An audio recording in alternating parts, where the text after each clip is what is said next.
عبده وأعز جنده وهزم الأحزاب وحده.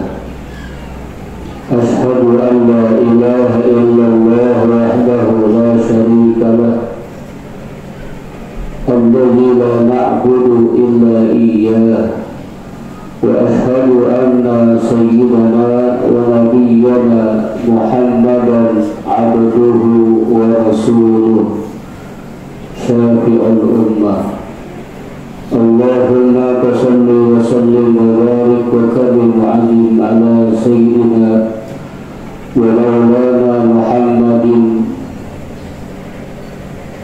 وعلى آله وأصحابه صلاة وسلاما دائمين متلازمين إلى يوم لقاء الله. أما بعد، فيا أيها المسلمون الكرام، أوصيكم وإياي بتقوى الله. اتقوا الله حق تقاته ولا تموتن إلا وأنتم مسلمون. قال الله تعالى في القرآن الكريم: أعوذ بالله من الشيطان الرجيم. بسم الله الرحمن الرحيم. ولكل أمة جعلنا منسكا ليذكروا اسم الله على ما رزقهم من بهيمة الأنعام وإلهكم إله واحد فله أسلموا وبشر المخبتين. صدق الله العلي العظيم. Jemaah sudah sholat Jumat Masjid Jami'ah Al-Islah rahimakumullah. Pertama-tama, untuk kesekian kalinya, marilah kita panjatkan rasa syukur kita kepada Allah Subhanahu wa ta'ala, yang mana alhamdulillah atas segala nikmat karunia yang Allah berikan kepada kita semua, nikmat iman, Islam, sehat walafiat, panjang umur, diiringi dengan nikmat taufik hidayah serta inayah Allah. Akhirnya pada hari Jumat yang insya Allah Allah berikan keberkahan, pada hari ini kita masih bisa menjalankan perintah Allah, tunduk dan patuh atas perintah Allah guna mengharap pahala ridha Allah Subhanahu wa ta'ala. Semoga apa yang sudah kita jalankan dari segala bentuk ibadah kita laksanakan pada hari ini diterima Allah Subhanahu wa ta'ala.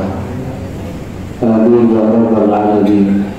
Salawat dan salam semoga tercurah limpahkan kepada baginda Nabi besar kita Muhammad sallallahu alaihi wasallam, dan semoga tercurah limpahkan kepada keluarga dan sahabatnya dan kita sebagai umat, yang mudah-mudahan kita diaku oleh Rasulullah nanti di yaumul qiyamah sebagai umatnya.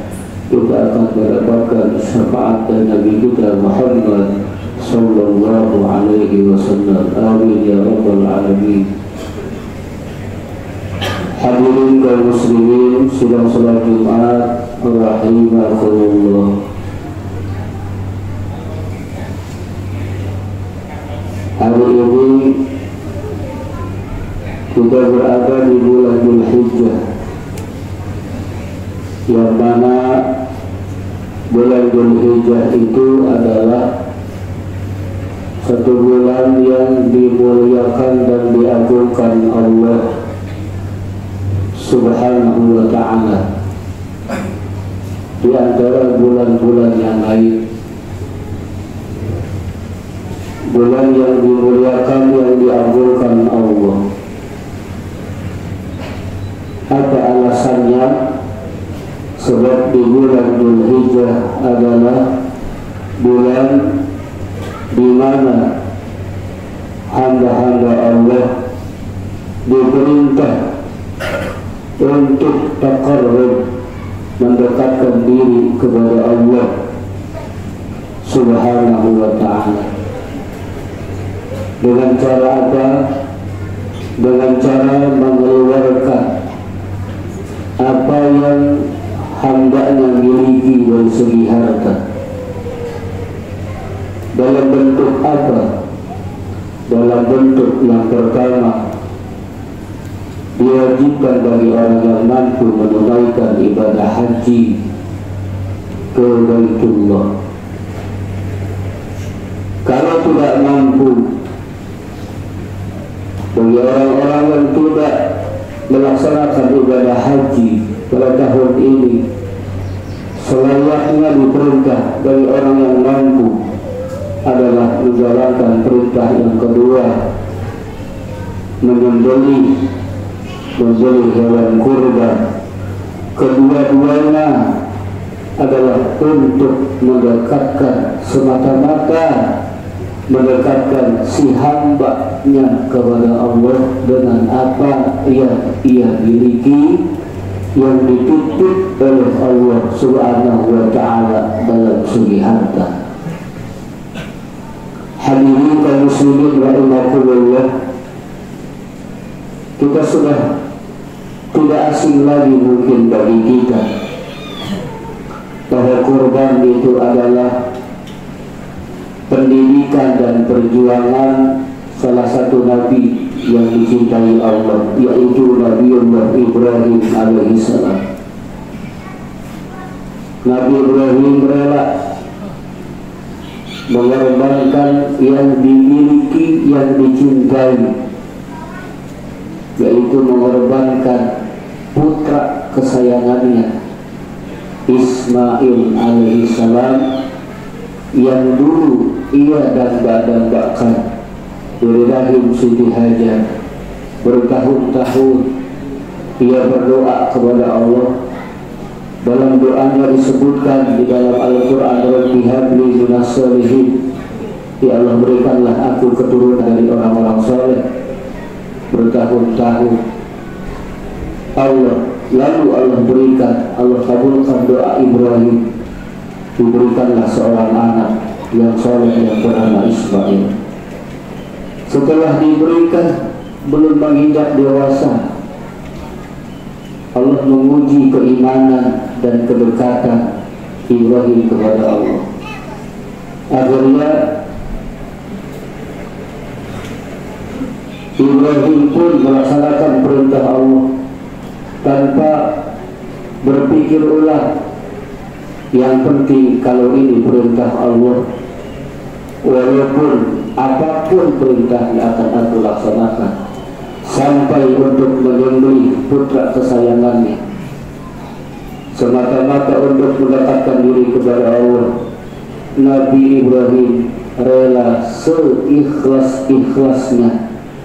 Akhirnya pada waktunya tanggal 10 Zulhijjah disembelihlah Ismail oleh Ibrahim, bentuk kecintaan Ibrahim kepada Allah.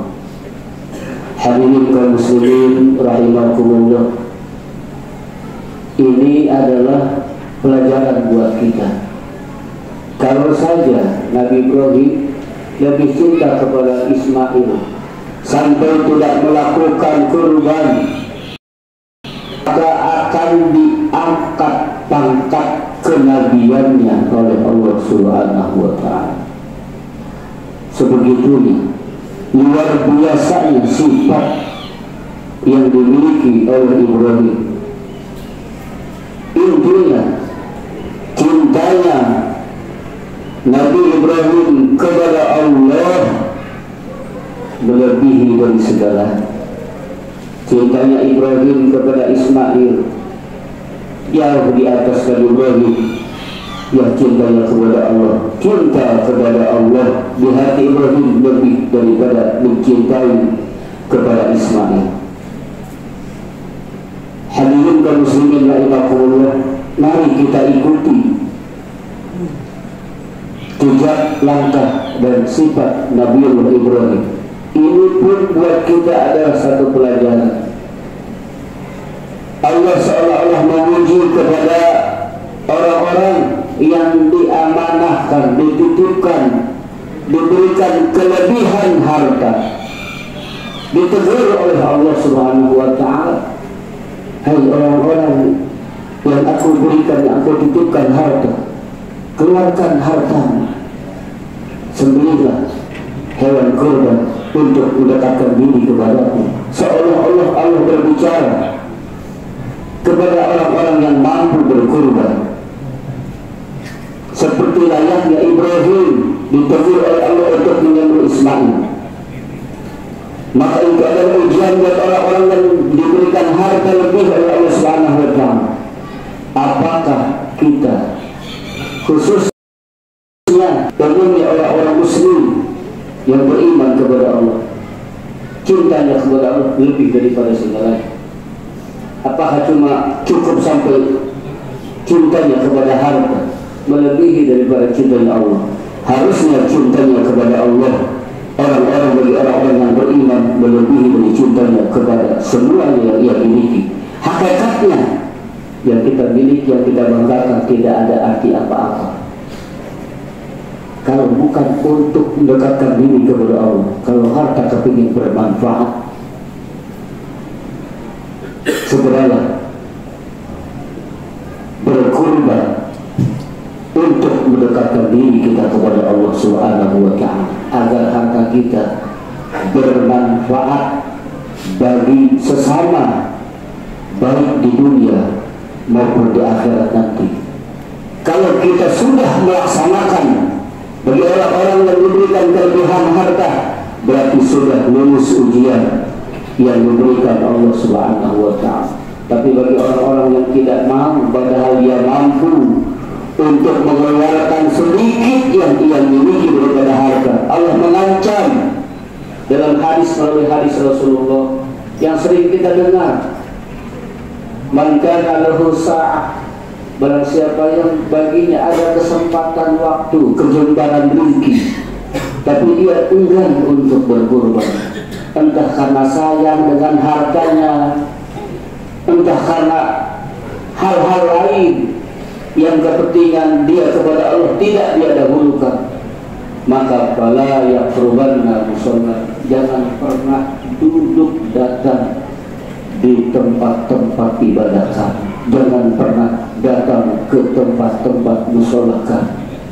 Ini ancaman melalui hadis Rasulullah sallallahu alaihi wasallam. Hadirin kaum muslimin rahimakumullah, mudah-mudahan setidaknya Allah menegur kita dengan melalui harta yang Allah titipkan kepada kita bagi orang-orang yang mampu untuk menyembelih kurban pada tahun ini.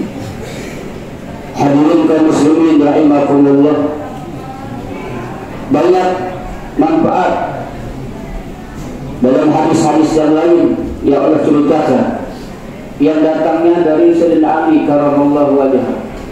Kata Sayyidina Ali dalam sebuah kitab Durratun Nasihin mengatakan, barang siapa yang keluar dari rumahnya untuk membeli hewan kurban, maka baginya satu langkah adalah 10 kebaikan. Dia melangkah untuk membeli hewan kurban, dihitung oleh Allah satu langkah 10 kebaikan. Wa maha asra sayiat, dan Allah hapus 10 keburukan, dan dia melangkah sampai ke tempat. Sementara berapa langkah kita membeli hewan kurban dari tempat kita ke tempat penjualan kurban? Lebih dari beberapa langkah. Wa rafa'alahu asra darajat, dan Allah angkat 10 derajat baginya. Wa idza takallama, dan apabila dia berbicara, bernegosiasi di dalam pembeli hewan kurban, karena kalamuhu tasbihan, negosiasinya dihitung tasbih oleh Allah menurut Sayyidina Ali. Wa idza naqada samana, dan apabila sudah bernegosiasi menentukan harga hewan, dia keluarkan uang, maka 1 dirham dihitung 700 kebaikan oleh Allah Subhanahu wa ta'ala. Dan apabila diletakkan ini hewan kurban ke bumi, maka turunlah para malaikat untuk meminta ampun kepada yang menyembelih hewan kurban. Kalau lalu ketika darahnya menetes, Allah ciptakan setiap tetesan darah 10 malaikat, yang mereka 10 malaikat meminta ampun kepadanya yang menyembelih hewan kurban sampai hari kiamat.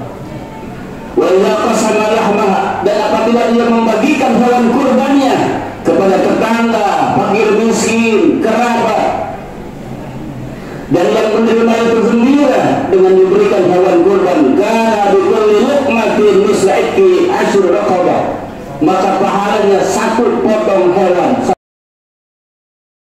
potong seperti memerdekakan 10 budak.